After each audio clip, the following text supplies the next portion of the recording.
or because we need to make an amendment because it's different? No, we can approve the amended version when we get. Okay. Call the meeting, rise and pledge.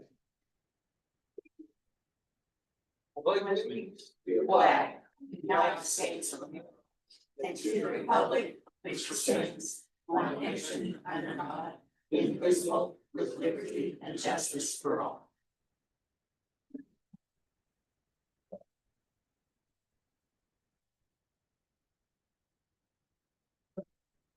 Roll call. Aldermember Starr. Here. Blackfeet. Here. Witsit. Here. Polson. Here. Heller. Here. Kerrigan. Here. Mayor Barner. Here. We have a quorum. Very good. Welcome to the visit who come out tonight. We really like seeing the faces of it. Very important people show up. You have done so. Some of them I've seen more than once. Very good. Nice to see you here. Thank you. All right. Move on to the consent agenda. I'll make a motion that we approve the consent agenda. A motion and a second. Who seconded, please? All in favor? 6-0. Consent agenda is approved. Marriage report. I will be attending the Midway third Missouri Main Street Connection, Missouri Main Street Connection Conference in St. Charles on the 22nd and 23rd. This unfortunately is the same time Shauna will be doing the State of the City address. I had a choice, so I conferred with Shauna, which would be more important for our city. And we both agree that my attending the Missouri Main Street Connection Conference would be beneficial. I would very much like the opinions or any input. Terica, Danette, Wester, Amy, you're back there. If there's any topics that you want me to find information about, if you got anything you want me to ask about, please let me know. Okay, I'll do my best to find answers. All right. And I'll be at the nursing home at 30 places this month, bringing them up to speed on what's going on in our fair city. And I do have an SRO podcast coming up. I think it's kind of cheap on 25th, 26th, something like that. The next podcast will be the SRO podcast with for SROs. That should be a fun time. And I just finished up on another with Laura Sanders. We talked about the semi-quincentennial celebration. And 3 years later, I believe it's the bicentennial protest. Is that correct? Thanks. All right. That was a good one. I look forward to getting that. I'll let you real quick. And with that, we'll go on to the Alderman report. Alderman Blackley. I would like to thank the Odessa Police Department and the Fire Department for watching over us over the 4th of July week. You're good. Alderman Kerrigan. Like the choice watching over us. That was pretty cool. I want to say thanks for the 4th of July, all the efforts that went into it, city staff, electrical departments, street departments, water department, the police force that was out in great numbers, helping get people parked safely and keeping my kids from getting run over because they're feral. But I want to say thank you. It was a great event. A lot of people came. And I know we have some challenges for next year that we can work through and try to continue to build on it. But thank you, city staff, for making it a success. That's all I have. Thank you. Alderman Paulson. I would also echo those things, and I don't have anything else tonight. All right. Alderwoman Hill. Well, first I'd like to say thanks especially to the police department for traffic control during the fireworks display. I've never seen anything run so smoothly. So thank you, Chief Thompson and the police department.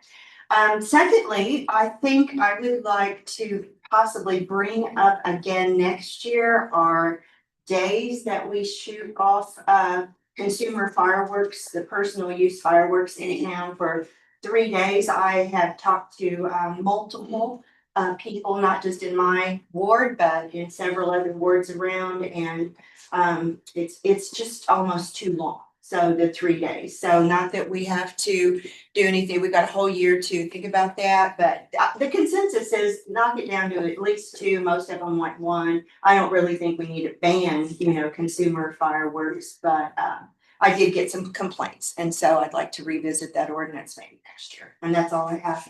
All right, Alderman Star. I also got complaints, probably from, at least one of the same people she talked to. But, of course, you all know how I feel about fireworks anyway, so I would love to pay them, but. It's hard on the puppy dogs. But, and the fireworks, I'm the only person in this room probably that really hates them, and I helped out here. And it wasn't, I went to the other end of the driveway with Kathy and the people coming out this year, that was done so well. I mean, we only got run over once, you know, so. But it was really done well. I mean, it was so cool just to see him leave in an orderly manner and Agree. not anybody get in a hurry, and so thank you for everybody. Alderman Woodson. Well, I got no complaints about fireworks, but I've got some others. Not really complaints, but concerns. Had one call just yesterday, asking about sanitation at the Dyer Park restrooms, wondering if there's any plans for improvements or upgrades. One call questioned city's response to the gas leak, wondering if there was any notice made other than on Facebook. I did not ask if they subscribed to the text program that they had. That was one of the suggestions that they made, was that maybe the city could use that to notify people, but I don't know if the city used that or not. We did. Had someone called and asked about excluding lawn watering from the sewer charge on their bill. I know that was discussed before, explained that to them, explained the difficulty of doing that, and he seemed to understand. Had a downtown merchant come over and went through the bill calculation with him for his electricity. The ECA charge for that for the month ended up with him paying 16 cents a kilowatt for the month for his electricity. Another call from my neighborhood commented, and my wife comments about it also, so we'll give her credit for a second complaint, I guess, for the week about the recycle bin always being full. And I think one day they hauled the bin off and it took a couple of days to bring it back. The other person that commented wondering if maybe we could afford a second bin or pick up more often. So that's it. Very good, sir. I want to stop maybe we get some drones out there from the drone shows for 4th of July. Oh, I would love that. Ooh, that's costly. I will tell you that right now. There's no. But that would go to the city administrator report, Tom. Good evening, Mayor and Board of Aldermen. Wasn't able to get my notes cleaned up, so bear with me just a little bit here, but for the Parks Department, we have fall soccer signups as well as adult pickleball signups. We'll have an intermediate and a beginner league, one now and then another one in the fall. The pool is going very well. There's only 4 dates remaining to be reserved for pool parties. So if you'd like to call and get those booked up, there are only a few available. Let's see. We discussed Kyle, our building maintenance, was going for a little bit, so we discussed a few items for him to work on.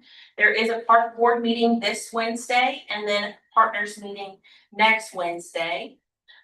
So since we've had Lindsay as our representative on the District F committee, she's already got us engaged in providing an additional community cleanup day in October. So we have that scheduled for October 11th, and it will be grant funded as well. So we were trying something, we were kind of tossing around who's doing a second one. They presented us with the opportunity for a grant funded second pickup and possibly grant funding for our annual one that we do in the spring.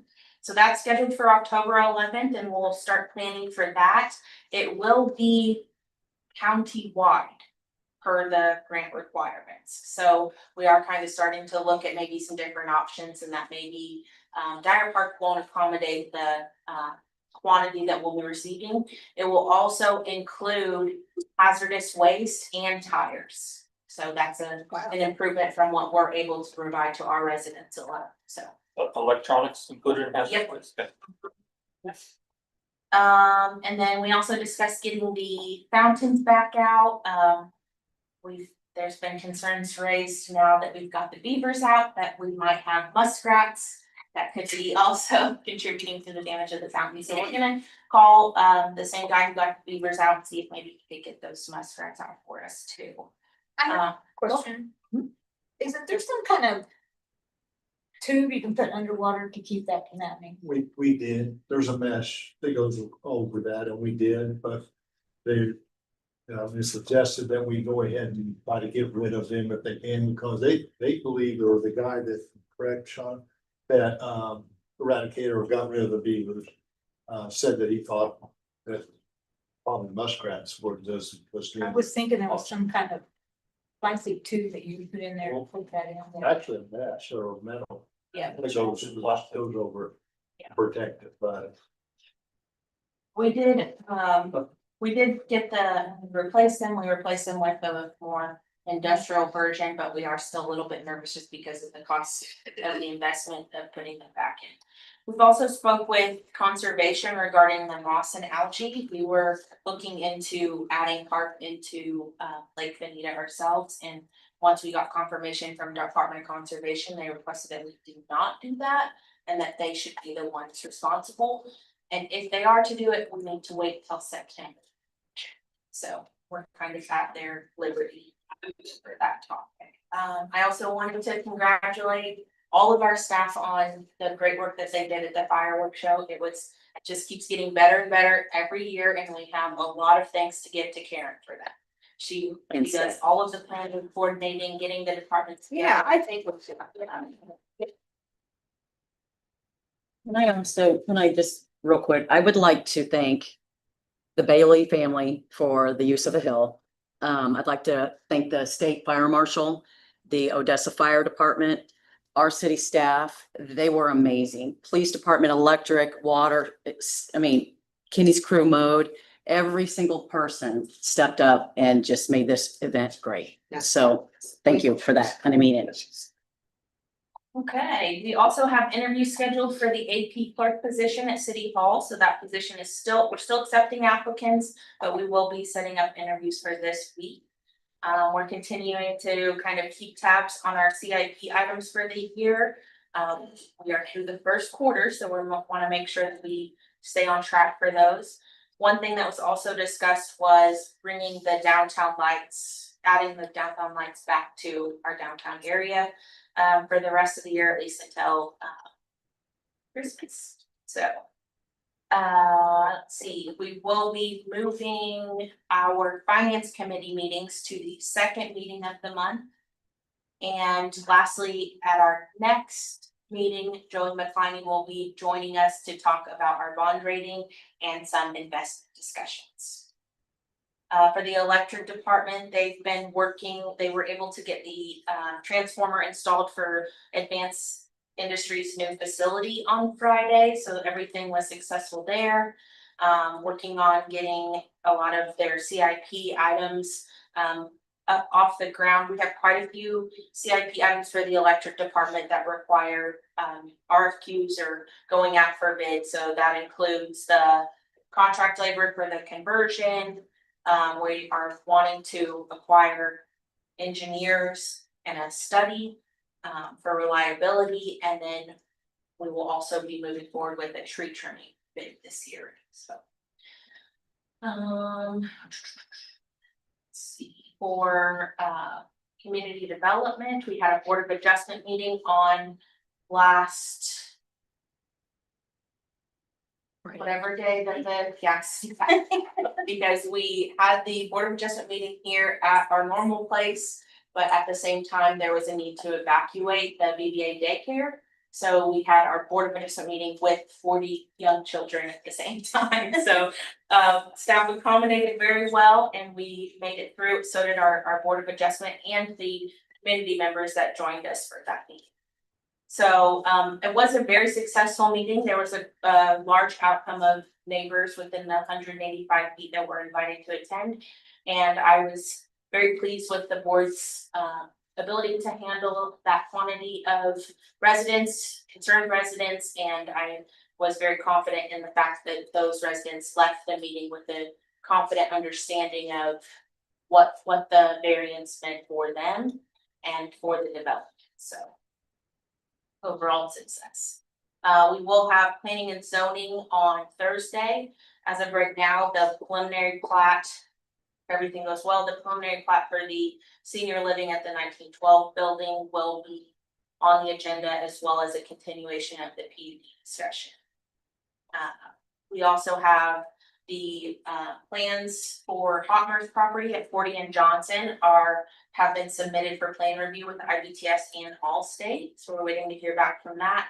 And to date, we have from January till now, we've had 104 permits for the year.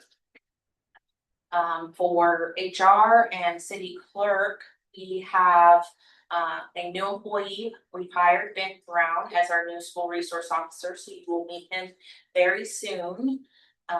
We also have a position open in our police officer crew, not the SRO crew, but the street crew. Words are not coming to me, but we do have an open position, and we are hiring for a police officer position, as well as a AP clerk. All of our liquor licenses have been renewed or completed for the year. We're continuing to see business licenses come in. After August 1st, the $10 late fee will apply for business licenses.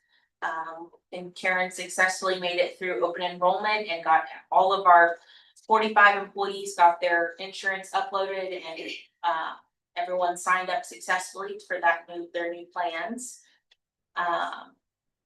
She'll be working on workman's comp, and then you guys will soon see the annual pro forma ordinance and the conflict of interest ordinance coming to you guys.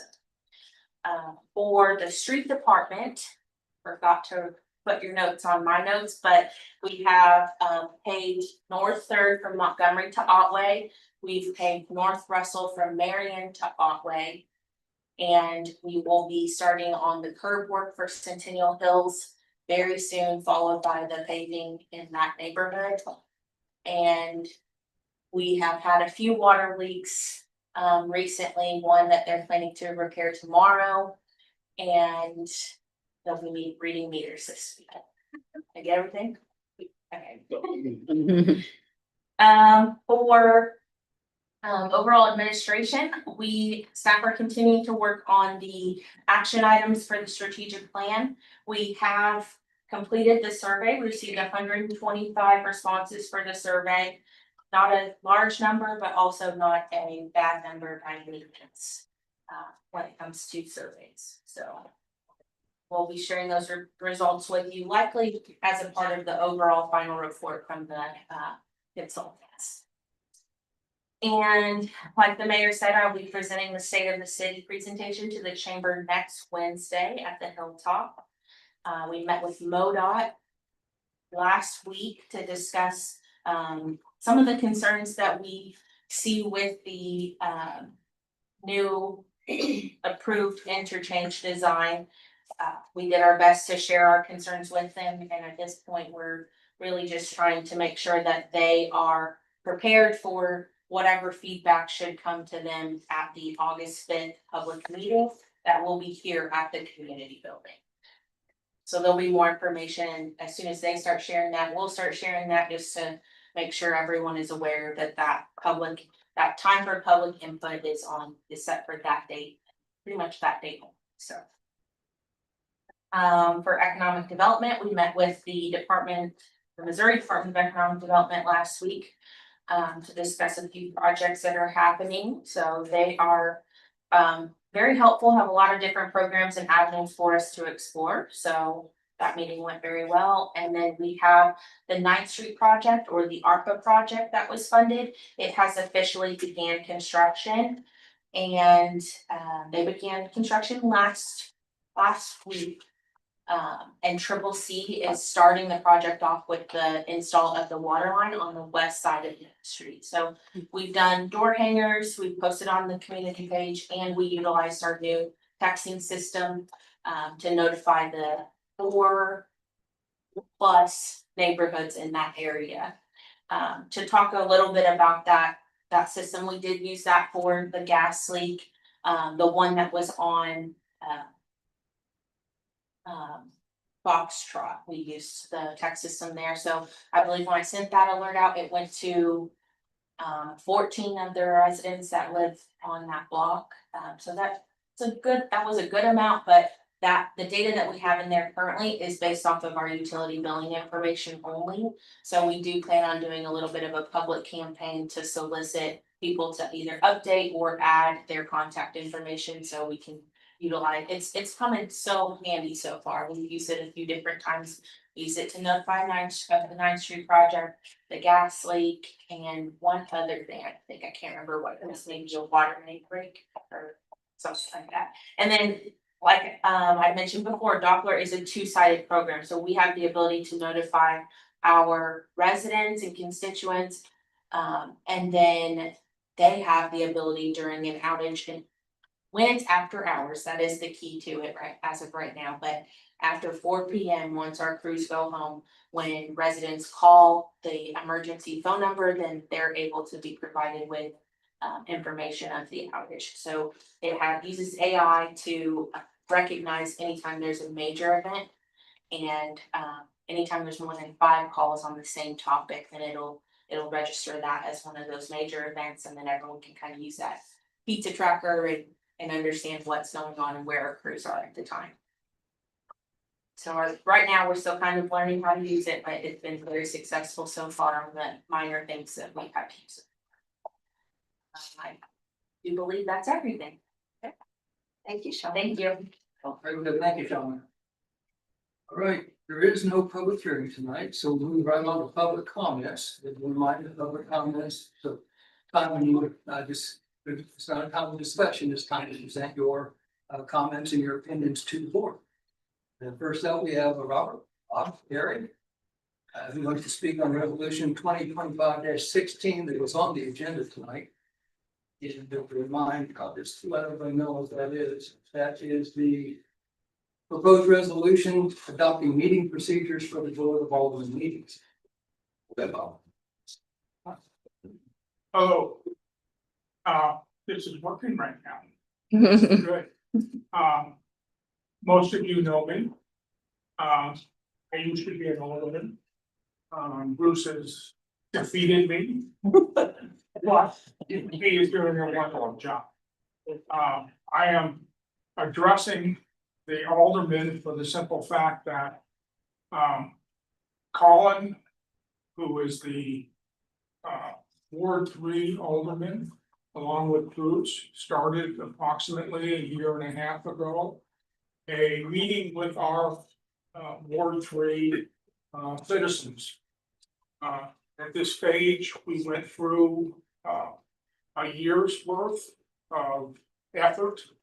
We had up to, I think, 25 at a maximum. We also had a minimum of just 1 show up at a meeting, but they were important from the standpoint that it allowed Colin and I to interface with our own residents and hear what they wanted to say to us about how we were doing our job, what the city was doing. And all of a sudden, in context to that overview, it sort of just evolved into a post by Bruce, probably maybe a week ago, in reference to a question that he had obviously been contacted about, with the simple fact that aldermen had opinions that they were posting on Facebook. And at this stage, I'm not gonna mince around. Colin happens to be the individual that posts many things on Facebook in reference to what is happening in our country. I am in 100% agreement with every comment that he's ever made. And at this point, it led to another event, and that was a overview of the agenda item. We have two things in reference to the Board of Aldermen meetings. The first is changing it from 7 to 6, which I agree 100% with. And then the second was literally how the meeting is conducted. Okay, and under the original scenario that was posted on the website, the conduct during the meeting happened to have a inclusion that I didn't agree with. Now, the city has obviously been addressing that because of concerns that perhaps some of the aldermen had in reference to what it implied. At this stage, that wording is no longer, I believe, in the packet that you have. So effectively, that has changed and they have added communication outside of official meetings. I have read that over. I think that is acceptable.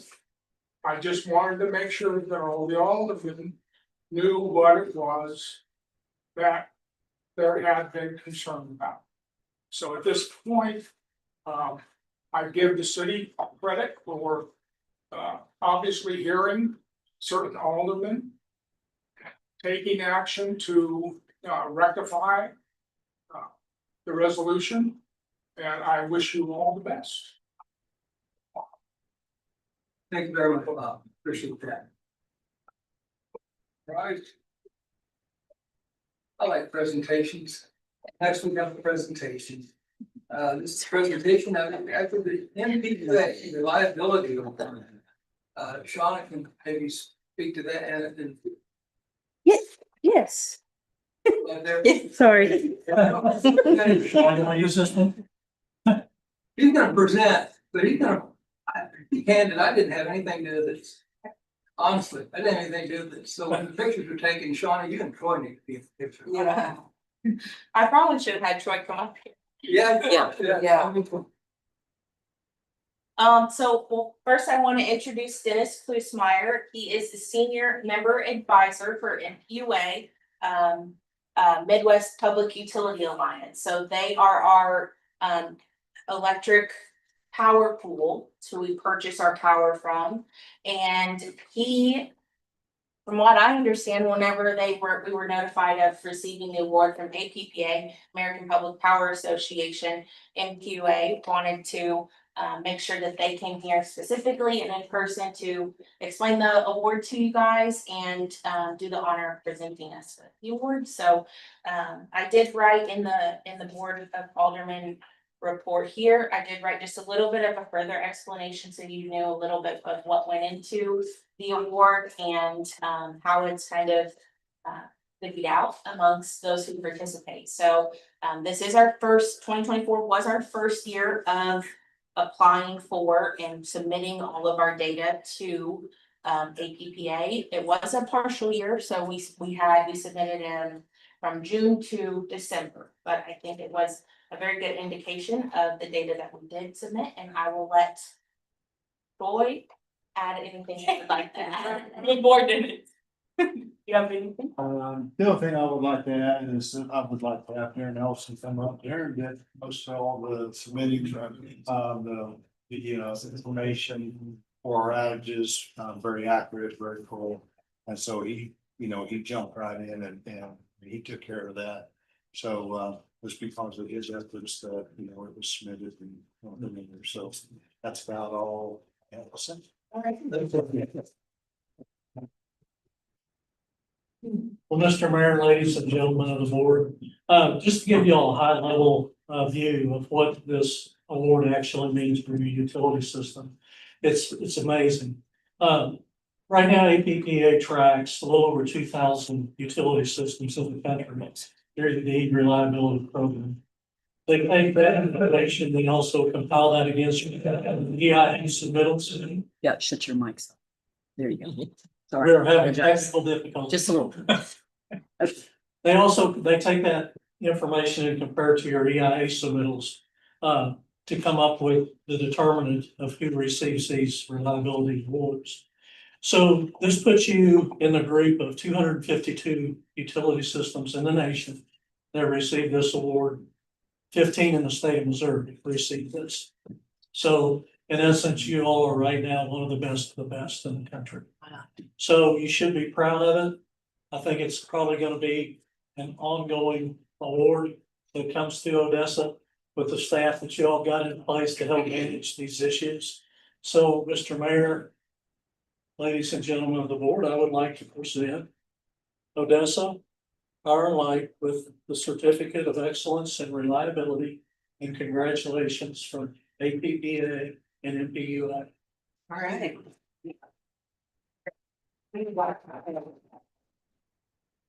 The mayor. Are we being pointed up front? Yes. Mayor, you should go there. Yeah, guys. Sure. I did want to add this a little bit too, given that this is our first year in the program. So this is the e-reliability, kind of heard Troy talk about it a little bit, but a lot of the powerful or beneficial sides to this program is that they really help you and provide you with different resources to make sure your reliability is continuously improving. So it's very data driven. It allows us to submit our data, compare our data to others, kind of identify mechanisms we can make improvements on areas that are kind of shining through as problem areas. So very pleased with the program. Wonderful. Okay. Yeah.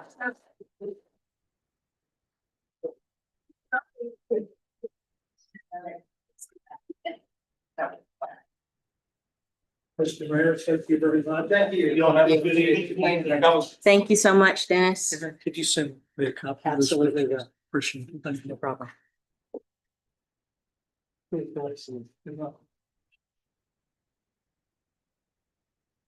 Sean, nice to meet you. Good with your phone calls, but I'm never ready to record the office. So if you need me, all my cells that we need them. Well, We'll get in thank you. touch. Nice to meet you. Me too.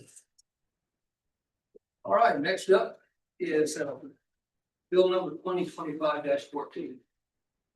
Introducing readings of bill number 2025-14. Proposed ordinance amending section 2-49 or 2-499A of the Odessa City Code of Ordinances authorizing the mayor to act as a non-voting board of aldermen liaison to the Planning and Zoning Commission. Make a motion to approve the first reading. Make a motion to approve first reading of bill number 2025-14, planning and zoning liaison. Second. Got a motion and a second. All in favor? 6-0, first reading is approved. Discussion. All I of thought we already had this. So is this a change or we've never had this? it's making an ordinance out of it. Okay, because we have appointed liaisons Yes. before. Okay, but we just didn't have an ordinance. Yes, I know I have an ordinance. Okay. Let's, we'll have. Any other discussion? Very good. Then we'll move to the second reading of bill number 2025-14. The reading of bill number 2025-14, a proposed ordinance amending section 2-499A of the Odessa City Code of Ordinances authorizing the mayor to annually appoint non-voting board of aldermen liaison to the Planning and Zoning Commission. Second reading, I'll take a motion to approve. I'll make a motion that we approve the second reading and approve the bill as an ordinance of bill number 2025-14, Planning Commission liaison. Got a motion and a second. You're saying, Second. thank you. All right, roll call. Aldermember Placky? Yeah. Witsit, Yes. Polson, Yes. Ellert, Yes. Kerrigan, Yes. Star, Yes. motion carried, given ordinance number 3154. Next up, bill number 2025-15. Introduction and readings of bill number 2025-15 as proposed ordinance amending chapter 2, article 2, division 2, section 2-59. Regular meetings in the city of the code of ordinances. I would take a motion to approve the first reading. I'll make a motion to approve the first reading, bill number 2025-15. Being code of ordinance for regular meetings. That's a motion. I'll second. And a second. All in favor? 6-0, the first reading is approved. Discussion time. Alderwoman Ellis. Bob Carey came up and talked about it, and I would just like to just say a couple of things. I think, in my opinion, that we have to be careful about blurred lines when it comes to social media posting. We've all. Wrong topic, not yet. This is about changing the meeting time from 7 to 6. Yep, we got one more. Yep. I'm sorry, I thought it was. I was just thinking, we don't have an explanation. Okay, sorry. Wrong topic, take Yes. me off of there. You're good. Sorry. So is it the next one is Oh, I the don't? procedure? They should all be Oh. on the same one. 2025-15. Is for the meeting time. Meeting time. Oh, it's 6 o'clock. Okay, I thought it was all. No. So I'm sorry. Yeah. Sorry. Any discussion on changing the meeting time? I would Okay. like to make mention that if we do this, and I'm not opposed, that we have had workshops in the past, we've had roundtable discussions in the past. Those would still have to be done like at 6 o'clock, and then the board meeting would follow that. So it's not like the board meeting is always gonna start at 6. It will likely start at 6, but there might be circumstances where we start a little bit later. Mhm. But whatever we have, we'll start at 6 o'clock. We might keep the meeting at 6 o'clock and do the discussion after the meeting, Okay. just for consistency Yeah, purposes. But But- whatever needs. Whatever it is, yeah. Yes. I also wanted to add that we would like to start this in August, just because we have a scheduled workshop at 6 at our next meeting, 5:30, I believe. 5:30. isn't it? Yes, 5:30. Yes. Do we need to put that in the it, motion, it's Trails Library. that when to start? No. So this would start in August. Yeah, well, First start in meeting in August, yes. All the false, we have a question. No, so also in the ordinance, it looks like is this a change about public speaking time of 3 minutes? No, that's an. No. That's the. That's all we know. Yeah. It's, that will be under Board of Aldermen meeting procedures. I'm sure referring to this one. Oh, is it? Mhm. Okay, yeah, it is. I apologize. That would be, It's not, But it's. as long as it's not in the ordinance. no, it's not in the ordinance. Okay, itself. that's what I didn't, that's why. No, it's not. Okay. Confused. I was, yeah. There's 3 of them. So that was a go with, this ordinance is only about changing. the- Yes. Okay. Any further discussion? Hearing none, we'll move on to the second reading of bill number 2025-15. Amending the code of ordinances for regular meetings to change the meeting time. We'll take a motion to approve the second reading. I'll make a motion that we approve the second reading and approve the bill as an ordinance of bill number 2025-15. Amend code of ordinances, regular meeting time. As an ordinance, Motion and a second, it's all reflected. as an ordinance. I said approve the bill as an ordinance. Okay. Thank you. All reflected I'm second. sorry. Roll call. Aldermember Placky, Yes. Whatsit, Yes. Paulson, Yes. Eller, Yes. Harrigan, Yes. Star. Yes. Okay, motion carried, given ordinance number 3155. Next up is a resolution, 2025-16. This proposed resolution, 25-16, adopting meeting procedures for the Board of Aldermen meeting. Discussion. Okay, this is the 6th. This is the one. Okay. Donna's business. Yeah, okay. Pick back up. So, I'm gonna, yeah. So, we've all taken classes on the risks of posting on social media, correct? Or maybe we need to revisit, you know,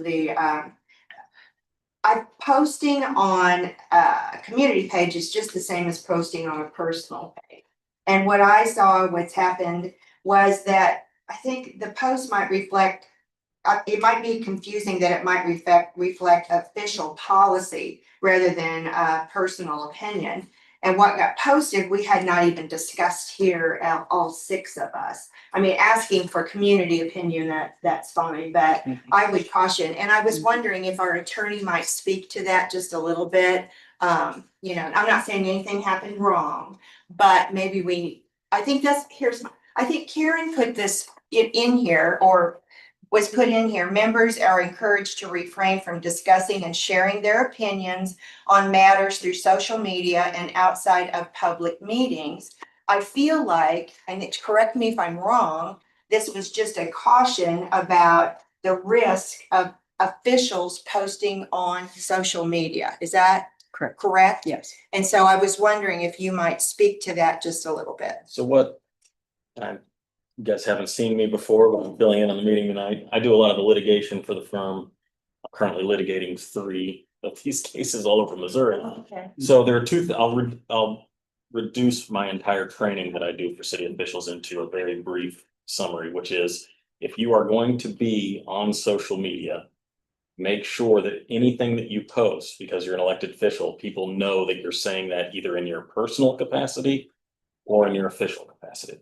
What I recommend a lot of city officials do, whether elected or appointed, is if you want to interact with the populace regarding city issues, regarding political issues that the city could be involved in, make a separate account that is the official account for you as an elected official. And you can post about city business there, but as long as you're following the rules, there's a lot of First Amendment implications. You can't block people.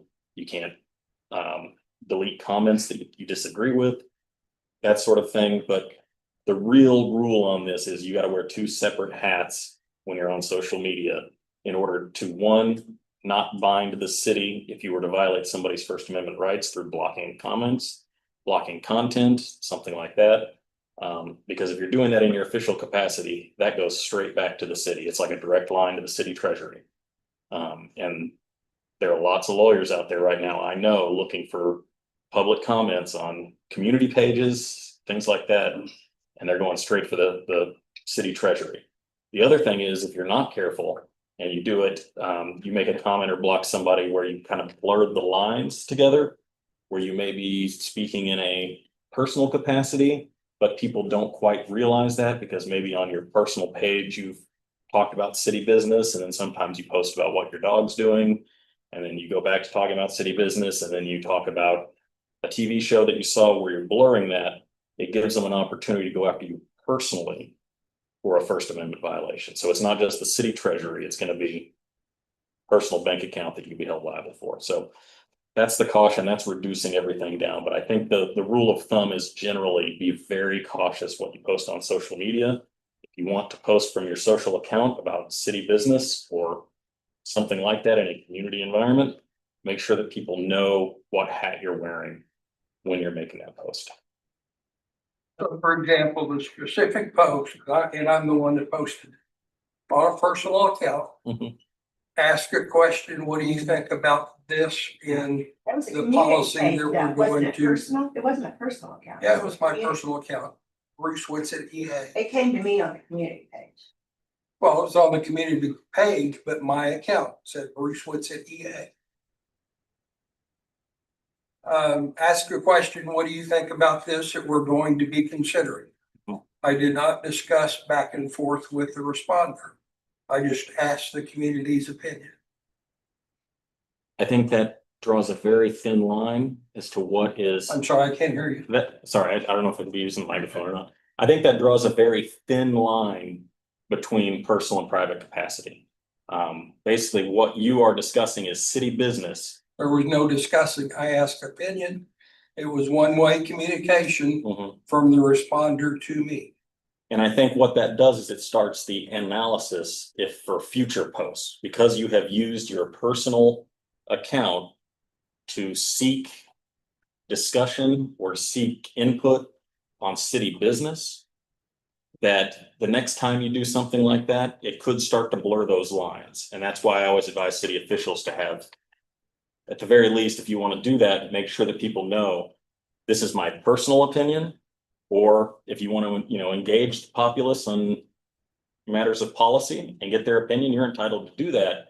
But you need to be very clear that it is you acting as an official. So that's why in our new statement, it said we should put IMO. Something like that, yeah. Okay. I have a lot of city officials, they have just a blanket cut and paste when they want to talk about city business on social media, that's what they do. But it's important to make that distinction early. Because in some of the cases I'm litigating, they go back and say, well, this gentleman posted personal stuff on the community page, then he posted private stuff. He was talking about city council here, he's trying to sell a trailer here. And ultimately, it blurs those lines to where the courts can't determine what's an official comment and what is a personal comment. And so to be careful with that, you need to make sure that anytime you post anything on social media that has to do with city business, that you're making some sort of distinction like that. Yeah. And I do know where there's a personal account from a city official and you, for example, block an individual from commenting Yes. on a city post where you give city information, that can be a sunshine law Yes. violation and an issue. Yeah. And that's another issue too, beyond the First Amendment implications, is that you have to remember as a governing body that anything posted in your official capacity could potentially be tied to the city itself and therefore sunshineable. That includes chat messages through that account. So if you're using your personal account to discuss city business over a Facebook chat or some other chat device, those technically could be sunshineable under the law. And so that's another reason why you need to be very careful about posting things personal capacity versus official capacity. Right. This was never, ever about forbidding or restricting anybody conversing with their constituents and getting opinions. This has always been, it said in the original draft, it said encouraged to refrain. It did not say you were forbidden. It did not say you were directed to refrain. It was simply a suggestion to protect you, to protect city, to protect the public. Well, it continues to say if emails are received regarding project prior to the public meeting, members should provide the date of the meeting when the item will be discussed and encourage the individual to attend. What's wrong with that? Why? And what's wrong with discussing it with the paper, with the citizen?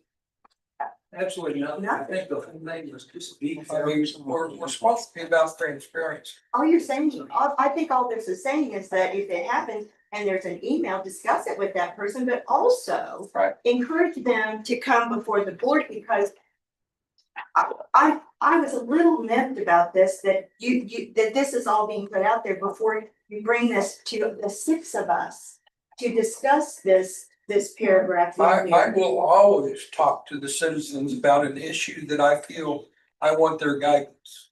I want to know what they think. But it wasn't policy yet. No, it wasn't. It's But it an issue that we're going to talk about making policy. Okay. Okay, I wanted to see if they thought that it was a big deal or not. And I had one person who told me he didn't see the issue. And I had probably 35 that didn't see it as an issue. But it came across that we're hiding something, that we are not being forthcoming, that we're not being transparent, is what I saw that. And I would like to discuss that here in a meeting before we got put out on social media. That's my opinion. I mean, I think that it was, a little asking public opinion is wonderful, and discussing all of that. I understand, though. I'm just saying, putting it on social media, it twists it all up, and it's not really, we're not trying to be, we are transparent. I think we try to be. What if it came across that we were trying to hide something in the comments?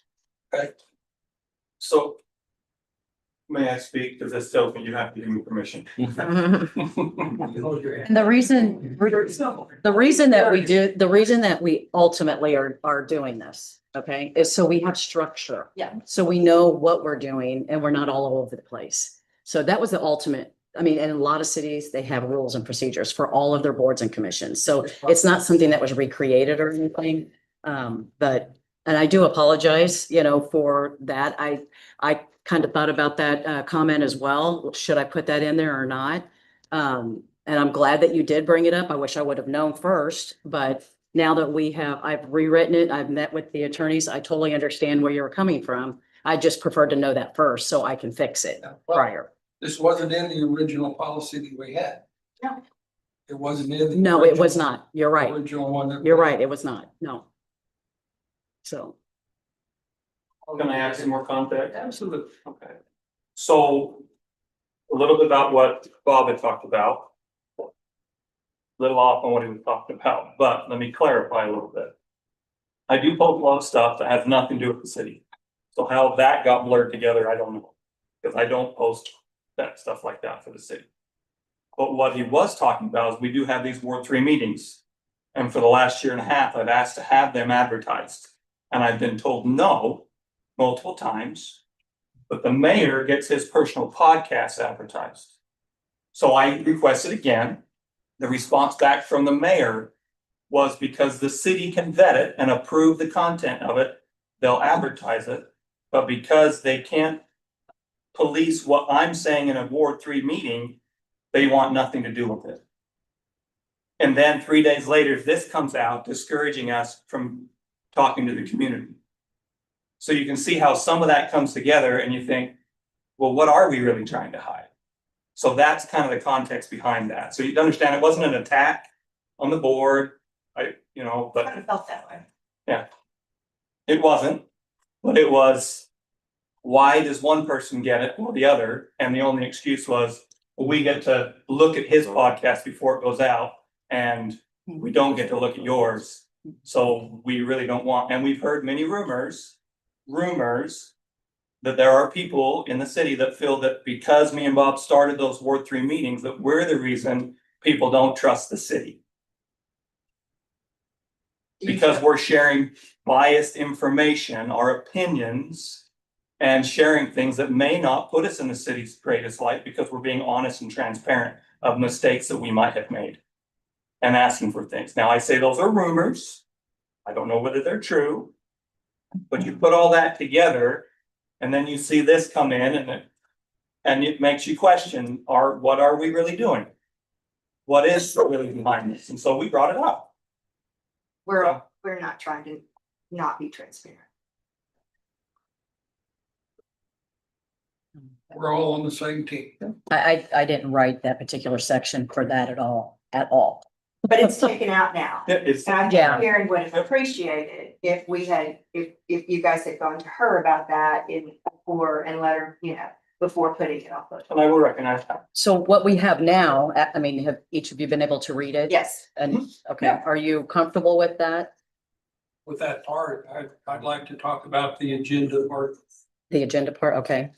Can I Yeah. make one quick, Yeah, please. sorry, I don't mean to insert myself into this, but I want to make one clarification because what I'm seeing, and it looks like happening, once again, I don't have the whole story. I'm here for tonight, but one thing I'm seeing is there is a lot of citizen confusion about community Facebook pages and who is actually running those.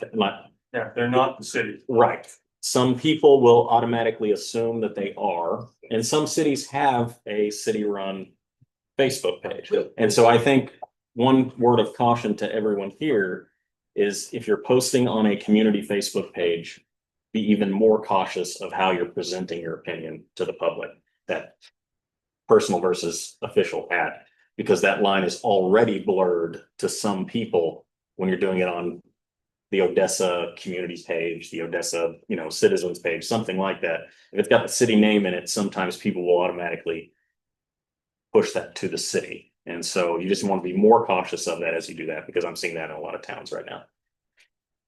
That's all I have. Yeah. Or you want to talk about something on the agenda? Yes. Right. First part of the policy talks about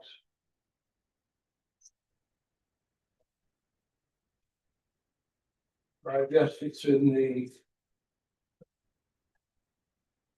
action reports.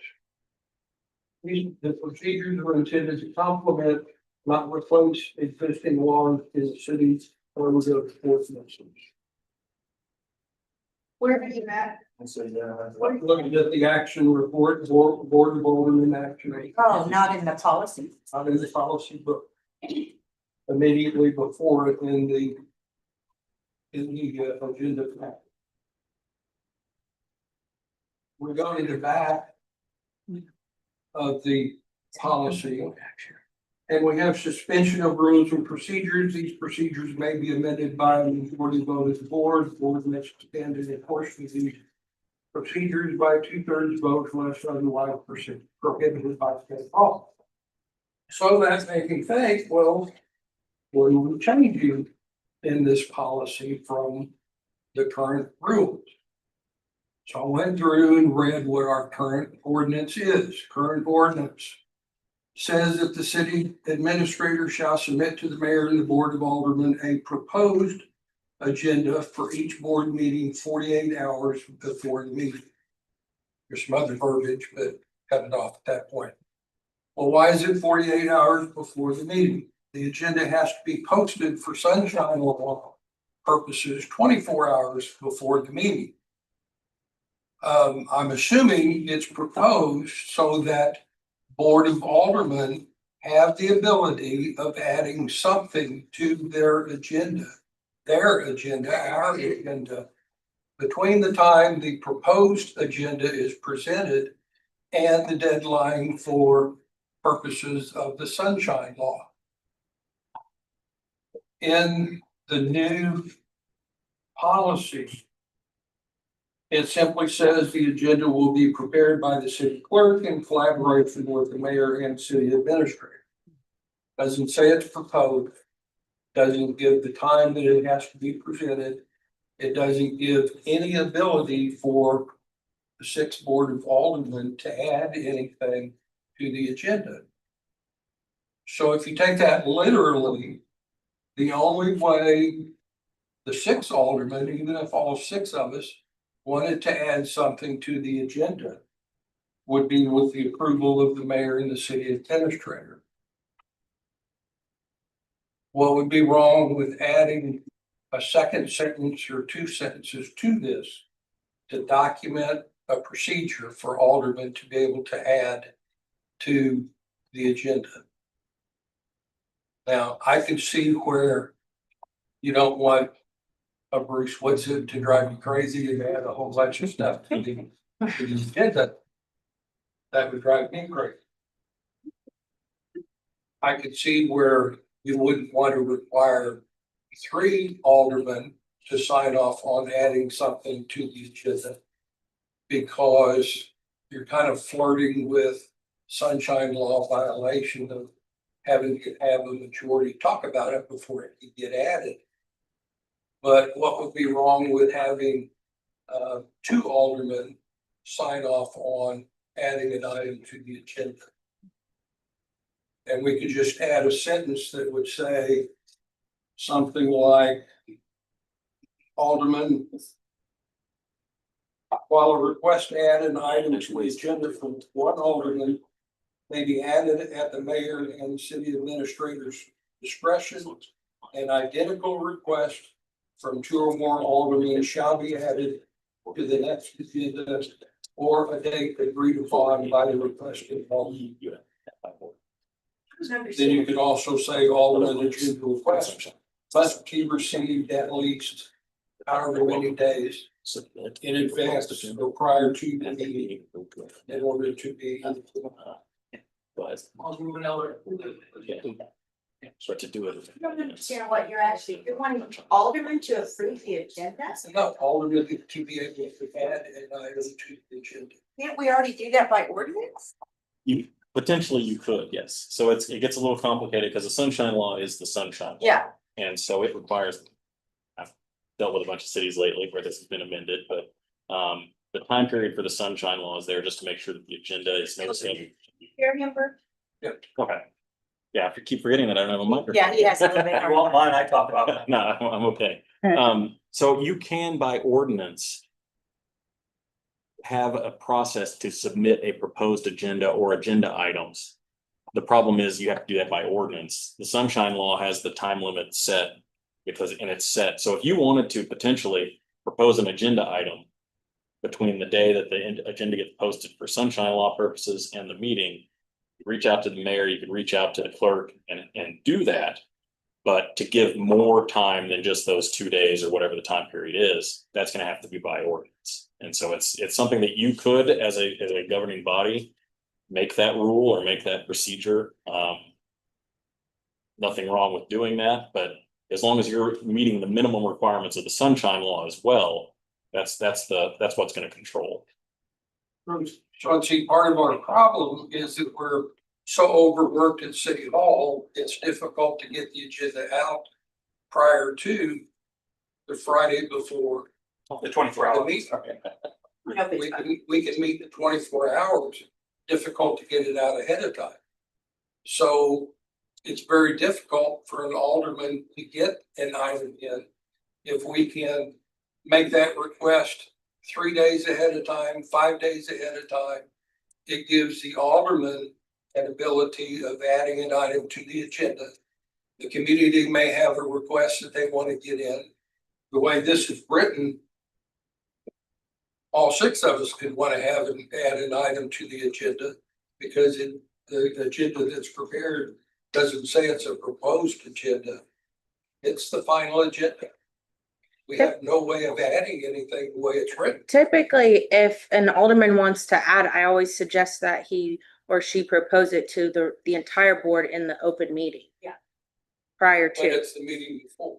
yeah. Yes, and that's, sorry to jump in again, that's the general solution for this and that's much easier than putting together an ordinance that imposes. But what's the Additional approval obligations. process?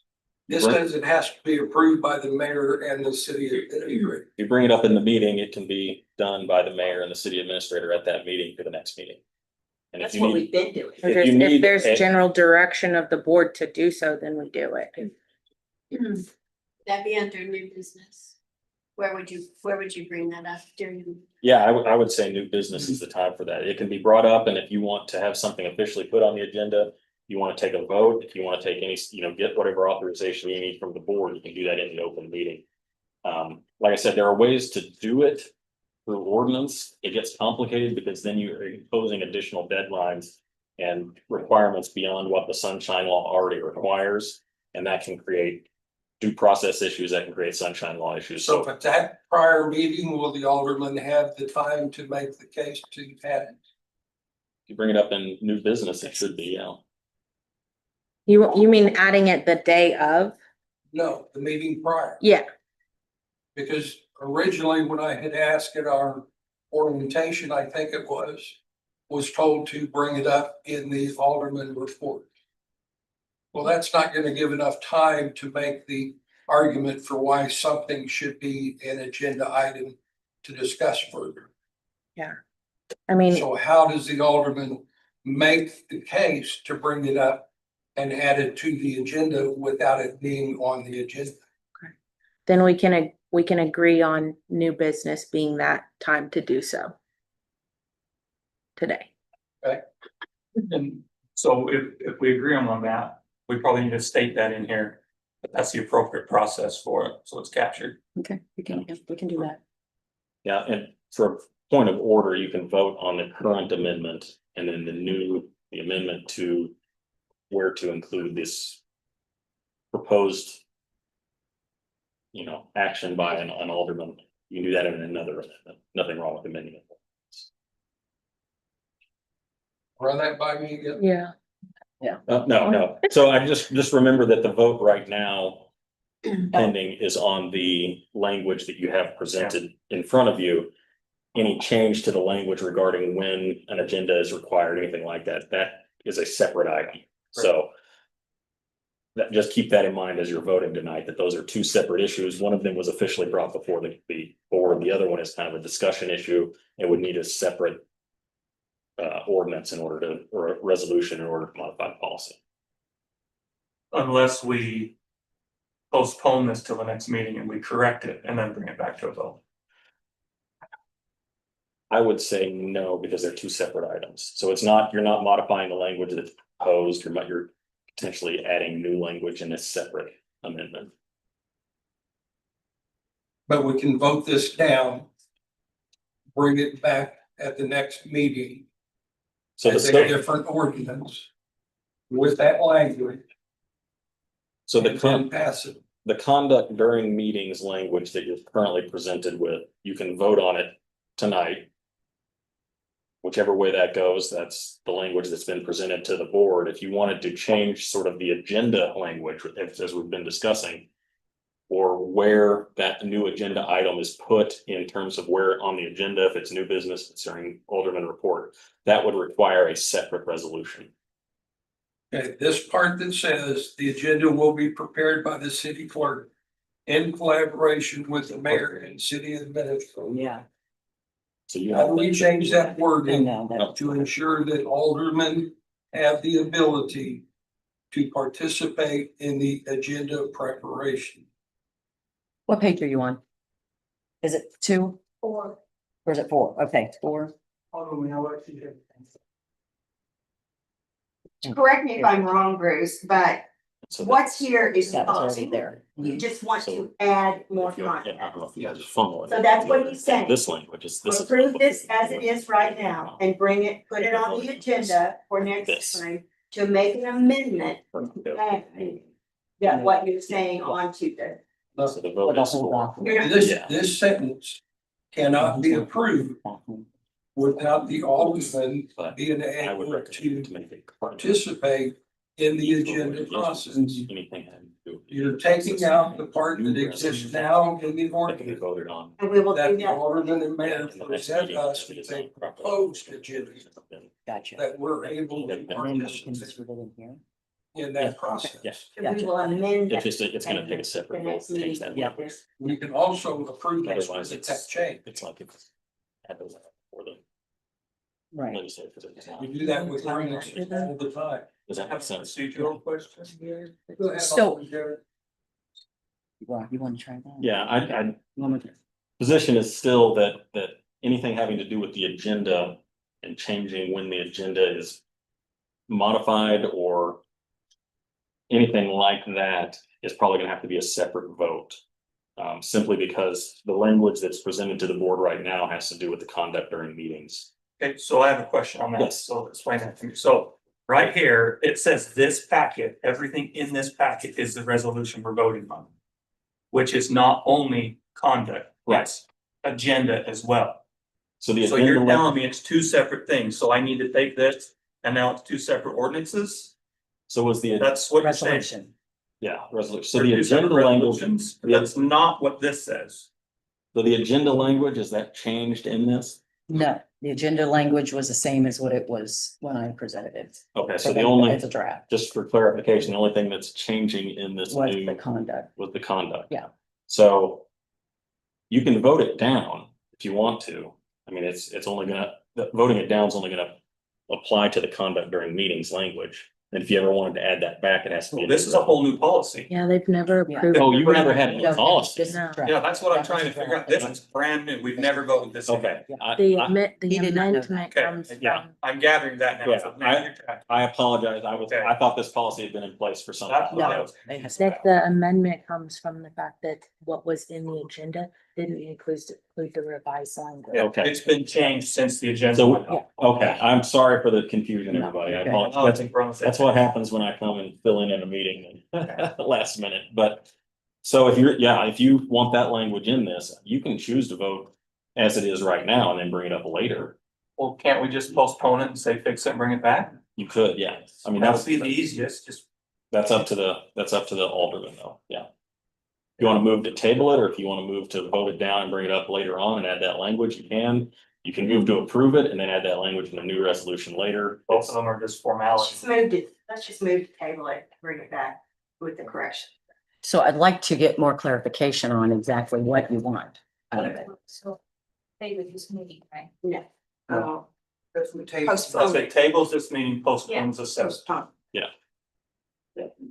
It's technically tabling with period certain, What's that? tabling with period certain, or something like that. Yeah. I Yeah. think that's- Label it, what date you're gonna come back. Yeah, you can bring it back next meeting. Okay. Whoever makes the motion, table it, period certain, To a date certain. to bring it back up on the next board. Bruce, could you email Karen your proposed revision?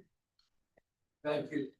So the motion is to table it and bring it back at the next proposed meeting, or for whatever you just Yeah, said. with Yeah. revisions. Before we With do that, revisions. is how is everything else? Yeah. You know, the 3-minute comments, and, you know, Make all the corrections on this. Well, I think it's just that one correction. There's not all, there's just the one. Well, I'm just asking if there were any others. Oh, sorry. Alderwoman Knowles. So I just want to make sure I'm following what Bruce says. So we're gonna use today's meeting as an example. So we're going through here and then I decide that I think of something that that I would like to bring up to be on this agenda. So we're still in new business. So when we get done with this, I could say I have an agenda item to add. Is that right? Not to this meeting, it would have to The be the next- next the meeting. It would go to, okay, so Yes. I could bring up something at this meeting to add to the next meeting. that takes a vote as well. A vote, okay. Mhm. Is that what you thought? No, that's not. what- That's not what my suggestion was. Okay, My suggestion was that if aldermen want to add something to the next agenda, it takes 2 aldermen to agree to add something. Add the same thing to the agenda. They would have to notify Shauna, say 5 days ahead of time. And that would give her time to do whatever research she might want to do also. 5 days ahead of time to notify them that they would like to have it added to the agenda. And then it's on the agenda. Every Monday. Yeah. Yeah. Prior to Monday morning. That explains things. Every Monday. So it'd be really It- be it by the explains Friday. things. It's down, Yeah. I mean, We- I like being able to add things to the agenda, but it sounds like a lot of work. To coordinate all of that to get it to happen, but. That's. For sunshine law purposes, conceivably, if you wanted to have an item recommended by the alderman, it would have to be the Friday after it would basically add an extra 5 days for the staff to put it on there. They'd have to do it in order to make it timely the Friday before the agenda goes out the next Friday. So you basically would be getting agenda items a week early.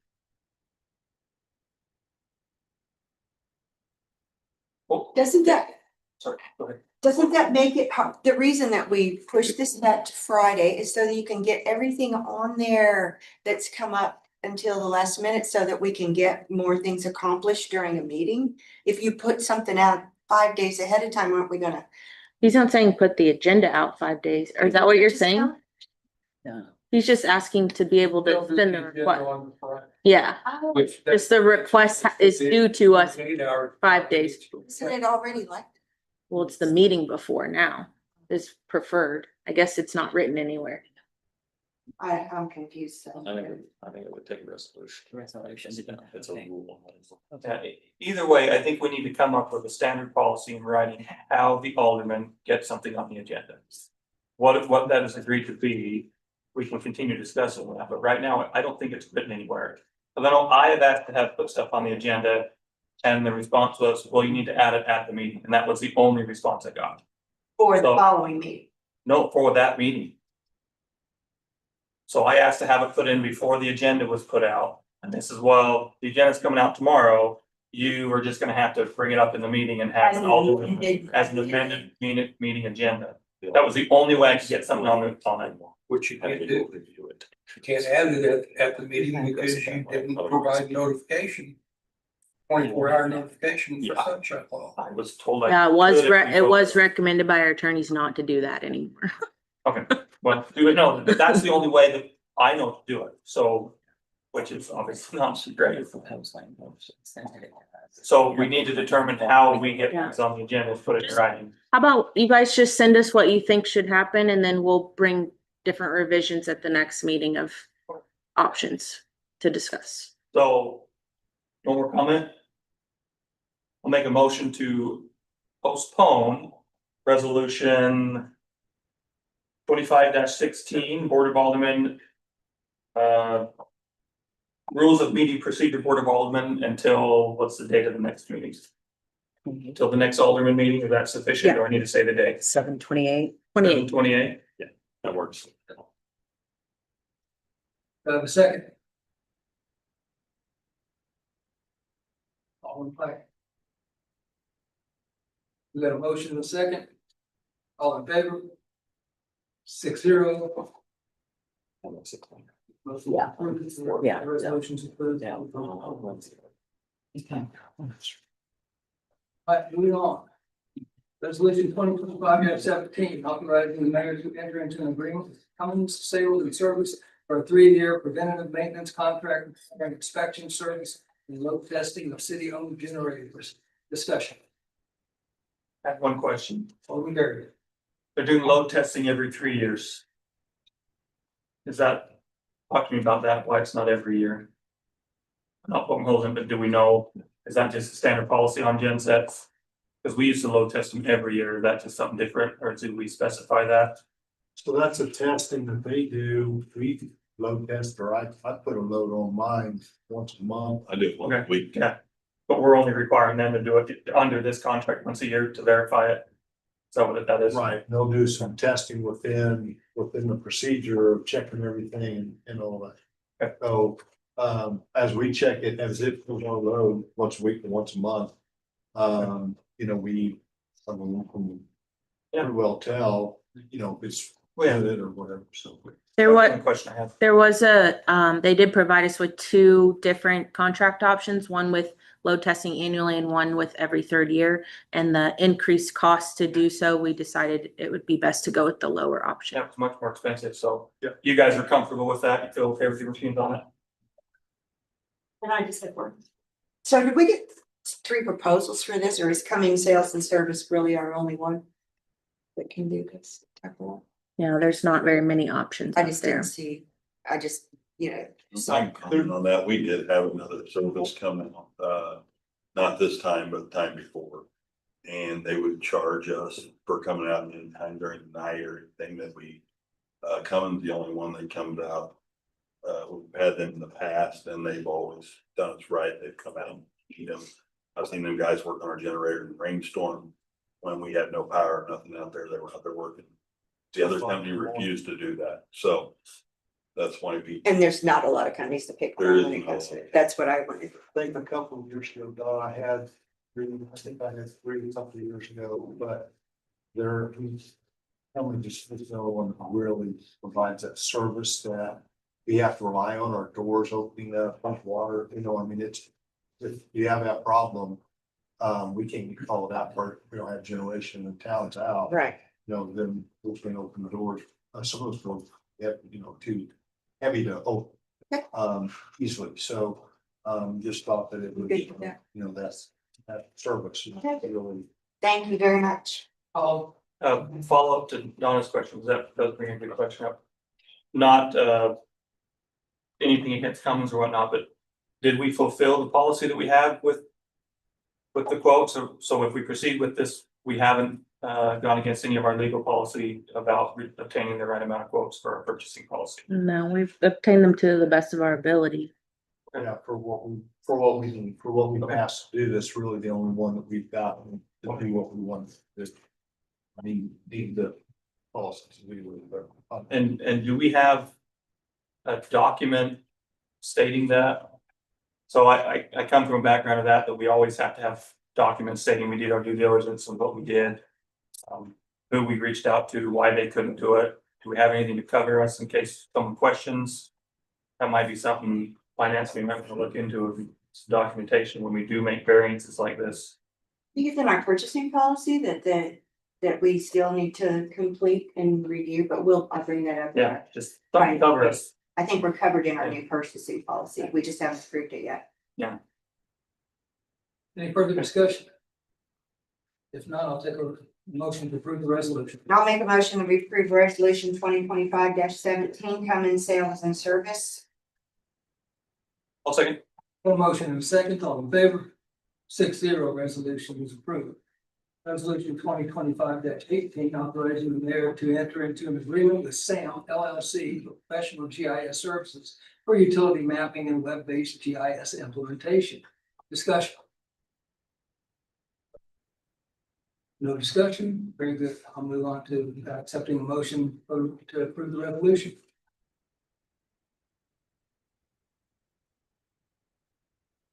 I believe that we approve resolution 25-18, Sam's LLC professional service agreement. I'll second. Got a motion and a second, all in favor? 6-0, resolution approved. Resolution 2025-19, authorizing the mayor to execute task order number 4 under the master agreement with Navigate Building Solutions for construction engineering bidding services related to the historic Main Street revitalization project. Discussion. So I just want to give a little clarification on this. So it was the direction of the board for me to work with Navigate and Own to try to negotiate down some of the bid or the contractor visions that they originally proposed to us.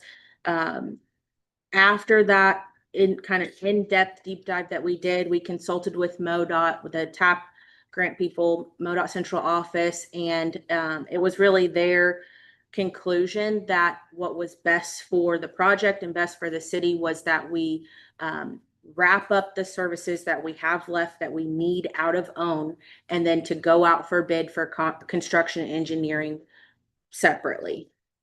So that's what we're proposing to do in these next 2 ordinances. The one below 2025-20, that's to get us to our second bid with Own, and then wrap up services at the time that basically kind of construction begins. We get through the pre-bid meeting and the pre-con meeting with whomever's selected. And then the pre-con meeting will be our last service opportunity with Own. And then we would have by then selected who would be our construction engineers for the project. And we would have solicited them through a fair purchasing or request for proposals. So that's what we're proposing here. I will say that between our staff and Own and legal, we have gone through as much as we possibly can to get Own down to as low as they're willing to go for these last bit of services with them. So this is kind of, we had to draw, we kept kind of meeting after meeting after meeting, and we just kind of had to draw the line somewhere and say, okay, we're not going to get this any lower. This is what it will take to kind of get what we need out of the project and terminate our services with Own. So that's what this is a proposal to do. We already have a master agreement with Navigate, so this is an additional task to the numerous ones that we've had them engage with us in. So the item that's up for discussion right now, 2025-19, that is for Navigate to help us get the bidding documents out and solicit those bids for the construction engineering only. Any questions for Sean on this? Any further discussion? I would take a motion to approve the resolution. I'll make a motion to approve resolution 2025-19, Navigate Building Solutions. Got a second? Alderman Blackdeep, got a motion and a second, all in favor? 6-0, resolution is approved. Resolution 2025-20 was resolution approving a supplemental contract with Own LLC for rebidding services related to the downtown infrastructure project for 2nd and Mason Street. Discussion. I just would like to say that the original contract with them was in 19, correct? Mm-hmm. And so it's now 25. And so in order to get them finished up and moved on, simply because what you said there, we need to be done with them, was $42,000, which is a chunk, but I think Sean has done it from what it originally started at was 200,000 or something. So bringing this down. 266,000 with construction engineering. Right, so adding the additional 42,000 to be done with this and move on, we've got to get this project. That's it. Okay, go ahead, say. Any further discussion? Hearing none, I would take a motion to approve the resolution. I'll make a motion to approve resolution 2025-20 own LLC. A motion and a second. All in favor? 6-0. Resolution is approved. And resolution 2025-21, proposed resolution authorizing the mayor to authorize the filling of an application for the Missouri Department of Natural Resources Clean Water Engineering Report Grant on behalf of the city of Odessa and to execute the related documents. Discussion on this one. This is for, so when we had Carrie Sayers, our all state engineers here, the board directed him to move forward with the grant application for engineering services to determine what it would take to decommission the southeast wastewater plant. And as a part of that application process, it is a requirement that we submit a resolution from the Board of Aldermen giving staff direction to staff and our engineers direction to officially submit that application for engineering services. I just had a question. It was a little confusing. It was like you said $50,000 in there is what this grant would be for. But then some verbiage where they would maybe only cover 80% and then we would have to, so we just don't know. Is that kind of what that meant? I don't have that offhand. I don't have. $50,000 is what we're trying to get for the grant, but there was some verbiage in there that it might only, we might have come up at $12,000, right? Yes, and I just don't have the explanation of that readily available. I can provide it to you and I can email it to you. It seemed to me like we're gonna apply for this 50,000 and see what they give us, right? Yeah. So the lowest would possibly be at 80%. I think it's an up to 50. That's way. And if it was more than that, Is it though? I don't have it. I'm asking it. I don't have it here. Yes, you're saying the grants. Grant amount for 50,000. requested is 50%. Sorry. We match. Yeah. When we did orientation, we didn't have numbers for cost savings for decommissioning the plant. Do you have anything yet? No, we do not at this time. Oh, I was just saying, so if the study comes back over $50,000, they're only cover 80%, they're saying. I'll need to get official clarification. I wasn't sure. Okay, that's all I have. okay. Any further discussion? Hearing none, I would take a motion to approve the resolution. Make a motion. No, This is Okay. level 2. I'll make a motion to approve resolution 2025-21 and the NR grant. Alderman Starr, seconds. All in favor? 6-0, resolution is approved. Next scheduled meeting is Monday, July 28th, 25, stuff that right here. And with that, I. Hold on. 5:30. 5:30, Trails Library. Oh, well, yeah, the board meeting. It's up. Yes, Right, then the board meeting. the trail, but go ahead and mention that. Yeah, so MPUA electric workshop. Yeah, the NPUA electric workshop, now that's the Yep. library, it's gonna be. It's at the library.